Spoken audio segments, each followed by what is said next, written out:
সাঈদ বিন আমির আল জুমাহি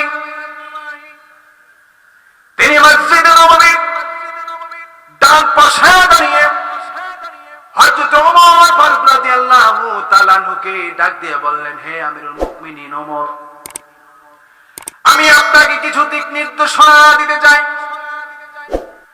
হযরত ওমর ফারুক রাদিয়াল্লাহু তাআলা আনহু ডাক দিয়ে বলেন, হে সাঈদ বিন আমির, তুমি আমাকে কি দিক নির্দেশনা দিতে চাও? এবার সাঈদ বিন আমির আল জুমাহি রাদিয়াল্লাহু তাআলা আনহু ডাক দিয়ে বলেন, হে ওমর, আপনি যেহেতু অর্ধ পৃথিবীর শাসক, আপনি যেহেতু অর্ধ পৃথিবীর খলিফা, ওমর, আমি আপনাকে এক নম্বরে যেই কথাটা বলতে চাই সেই কথাটা হলো, রাষ্ট্র চালাতে গিয়ে মানুষের সেবা করার সময় আল্লাহ তাআলাকে ভয় করুন। কাকে? দুই নাম্বার, আল্লাহর হুকুম পালনের সময় মানুষের পরোয়া করবেন না। কাকে বলতেছে? ওমর ফারুক রাদিয়াল্লাহু তাআলা আনহুকে বলতেছে। সাঈদ ইবনে আমির আল জুমাহি রাদিয়াল্লাহু তাআলা আনহু। তিন নম্বরে সাঈদ বিন আমির আল জুমাহি রাদিয়াল্লাহু তাআলা আনহু ডাক দিয়ে বলেন, হে আমিরুল মুমিনিন, তিন নম্বরে যে পরামর্শটা দেব সেই পরামর্শটা হলো, আপনার কথা যেন কাজের বিপরীত না হয়। কথা যেন কাজের বিপরীত না হয়। এই নসিহত গুলো কার সামনে দিচ্ছে? সবাই বলেন কার সামনে? ওমরের সামনে। যে ওমর যেই রাস্তা দিয়ে হাঁটতো ওই রাস্তায় শয়তান প্রবেশ করত, যাকে বলা হয় মেজাজে ওহী, যার কথার কারণে আল্লাহ রাব্বুল আলামিন পবিত্র কোরআনুল কারীমের ভিতরে 21টা আয়াত নাযিল করেছে। সেই ওমরের সামনে তার জনগণ দাঁড়িয়ে বলতেছে, ওমর, খবরদার, রাষ্ট্র চালাতে গিয়ে মানুষের সেবা করতে গিয়ে খবরদার তুমি আল্লাহ তাআলাকে ভয় করো। সুবহানাল্লাহ বলে, আর একটু জোরে বলেন সুবহানাল্লাহ। হে ওমর, খবরদার, তোমার কথা, তুমি জবান থেকে তুমি যেই কথাটা তুমি বলবে সেই কথা যেন কাজের বিপরীত না হয়। সম্মানিত দিনী ভাইরা, চার নম্বরে সাঈদ বিন আমির আল জুমাহি রাদিয়াল্লাহু তাআলা আনহু হযরত ওমর ফারুক রাদিয়াল্লাহু তাআলা আনহুকে ডাক দিয়ে বললেন, হে আমিরুল মুমিনিন, হযরত ওমর, আমি আপনাকে যে নির্দেশনা দেব সেই নির্দেশনা হলো, আপনি কাছের এবং দূরের জনগণের ব্যাপারে সজাগ দৃষ্টি রাখবেন। 5 নম্বরে হলো, আপনার পরিবারের জন্য, আপনার স্ত্রী, সন্তানের জন্য আপনি যে জিনিসটা আপনি চয়েস করবেন, যেই পোশাকটা আপনি ক্রয় করবেন, যেই পোশাকটা আপনি কিনবেন, হে ওমর, আপনি যে পোশাকটা আপনার পরিবারের জন্য পছন্দ করেছেন সেই পোশাকটাও আপনি আপনার জনগণের জন্য পছন্দ করবেন। শুধু তাই নয়, হে আমিরুল মুমিনিন, আপনি যেইটা অপছন্দ করেন, আপনার পরিবার যেইটা অপছন্দ করে সেইটা আপনি আপনার জনগণের জন্য অপছন্দ করবেন। সুবহানাল্লাহ বলেন। এই কথা শোনা মাত্রই আমিরুল মুমিনিন হযরত ওমর ফারুক রাদিয়াল্লাহু তাআলা আনহু এই কথা শোনা মাত্রই হযরত ওমর ফারুক রাদিয়াল্লাহু তাআলা আনহু দুই চোখের কোণা দিয়া টপ টপ করে পানিগুলো পড়তে লাগলো, আর ডাক দিয়ে বললেন, ভাই সাঈদ, তুমি এদিকে আসো। এই কথা আবার পরে হযরত ওমর রাদিয়াল্লাহু তাআলা আনহু ডাক শোনা মাত্রই হযরত সাঈদ বিন আমির আল জুমাহি রাদিয়াল্লাহু তাআলা আনহু তিনি আর একটা সেকেন্ড কাল বিলম্ব করলেন না, দৌড় দিয়ে হযরত ওমর ফারুক রাদিয়াল্লাহু তাআলা আনহুর সামনে এসে দাঁড়ালেন। হযরত ওমর ফারুক রাদিয়াল্লাহু তাআলা আনহু তিনি সাঈদ বিন আমের আল-জুমাহিকে জড়িয়ে ধরলেন, কপালের মধ্যে চুমু খেলেন।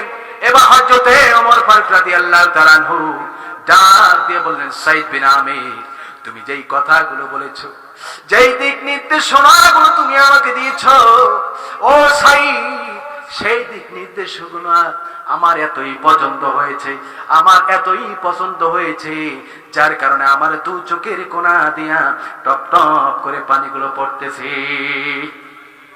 ও সাঈদ, তোমার তাকওয়া দেখে, তোমার ভয় দেখে, তোমার তাকওয়া দেখে, তোমার ভয় দেখে আমার মনে হয় আমি তোমাকে অতি তাড়াতাড়ি হিমস নগরীর গভর্নর হিসাবে আমি তোমাকে দায়িত্ব প্রদান করব।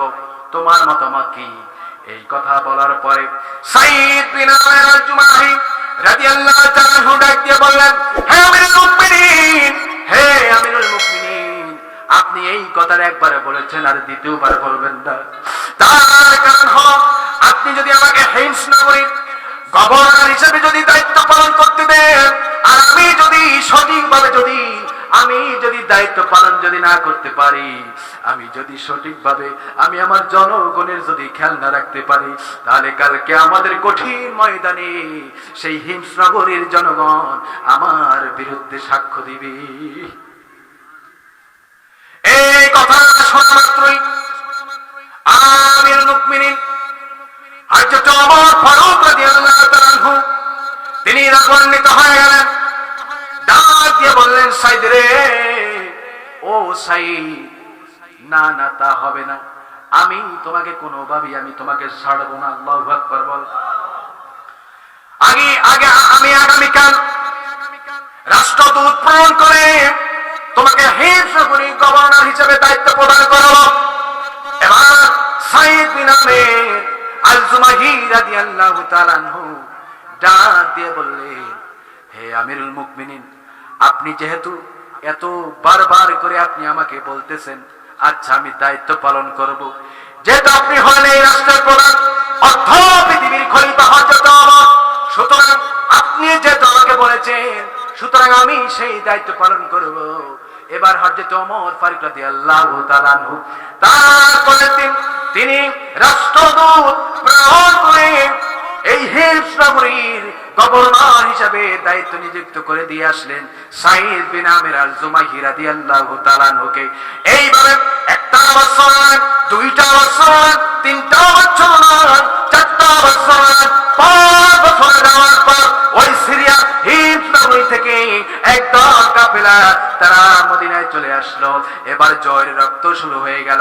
এবার ওই মদিনার ওই সেই সিরিয়ার ওই কাফেলা তারা মসজিদে নববীতে ঢুকে তারা জোহরের সালাত আদায় করার পর এবার হযরতে আমিরুল মুমিনিন হযরত ওমর ফারুক রাদিয়াল্লাহু তাআলা আনহু তাও যখন নামাজ শেষ হয়ে গেল, এবার হযরতে আমিরুল মুমিনিন এবার তিনি দেখতে পেলেন এই যে মসজিদে নববীর তার বাম সাহেব, এই যে সিরিয়া থেকে যারা এসেছে, এই যে প্রতিনিধি দল, তারা গোল হয়ে তারা একজন আর একজনের সাথে কথাবার্তা বলতেছে।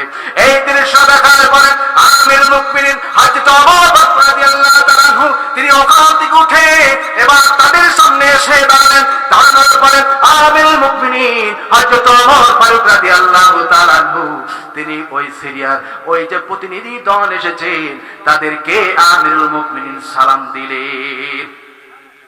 সালাম দেওয়ার পরে এবার আমিরুল মুমিনিন হযরত ওমর ফারুক রাদিয়াল্লাহু তাআলা আনহু ডাক দিয়ে বলেন, আপনারা কোন জায়গা থেকে এসেছেন? এই কথা বলা মাত্রই ওই যে সিরিয়ার হিমস নগরের এই যে প্রতিনিধি দল তারা ডাক দিয়ে বললেন, হে আমিরুল মুমিনিন, আমরা সিরিয়া থেকে এসেছি, আমরা হিমস নগর থেকে এসেছি। এই কথা শোনা মাত্রই এবার আমিরুল মুমিনিন হযরত ওমর ফারুক রাদিয়াল্লাহু তাআলা আনহু এই কথা শোনা মাত্রই এবার তাদেরকে ডাক দিয়ে বললেন, আপনারা সিরিয়ার কোন জায়গা থেকে এসেছেন? আমরা হিমস নগর থেকে এসেছি।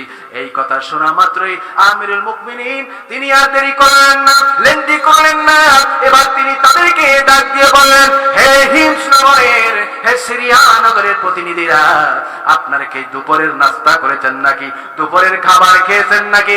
এবার এই কথা বলামাত্রই সিরিয়ার প্রতিনিধি দলেরা তারা ডাক দিয়ে বললেন, হে আমিরুল মুমিনিন ওমর, না আমরা এখনো পর্যন্ত দুপুরের খানা দানা খাই নাই।